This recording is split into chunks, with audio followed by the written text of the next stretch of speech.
Search is undergoing a lot of big changes lately. Google is still the big leader with more than 67% market share in the US. But things are moving from the desktop to mobile and wearable devices, and the game is getting more wide open.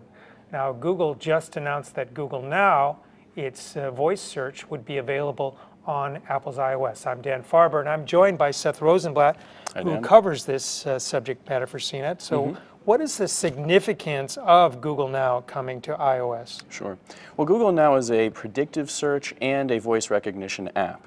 It's natively built into Android 4.1 and above, and it allows Google to not only do voice recognition very easily, very simply, where you talk to the phone, you can send text messages and stuff like that, and it's very accurate with its recognition. It's also predictive search. So if you have in your calendar, for example, a plane trip from San Francisco to New York, it will tell you, what the traffic is like on the way to the airport before you even ask for it.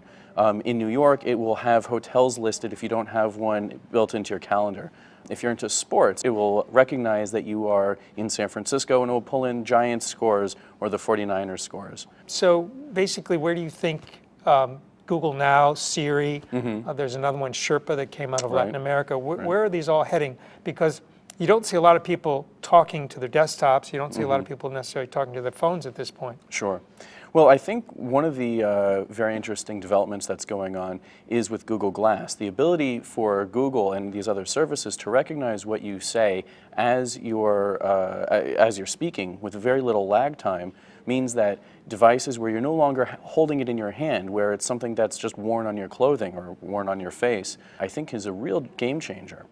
If you don't have to pull out your phone out of your pocket, that means you're basically living with the computer instead of interfacing with the computer in a more cold way. Now we kind of talk about all the predictive solutions and answers it can give you, but what are the limitations at this point?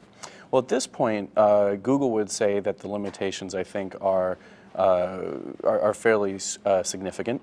Although they have told us that there is that in the past year alone, the first year of Google Now, they've made 15 to 35% increase in improvement in voice recognition.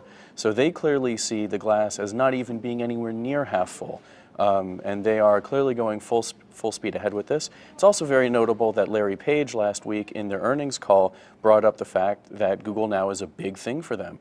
He didn't talk about much else. He talked about Google Glass, he talked about some of the other projects that they're working on, Google Fiber, but the fact that he called out Google Now, not Chrome and none of any other services that they're working on, indicates that the voice recognition and the predictive search of Google Now is extremely important to the company. And this is all kind of tied into what Google has called a knowledge graph, which is trying to identify all these entities, so to speak, so that it understands when you say king, to try to figure out the context about what kind of king do you mean. Right. Whether you're talking about the kings of the sports team, or whether you're talking about the king of Thailand or whomever, King Street. There's a lot of different ways that can be interpreted.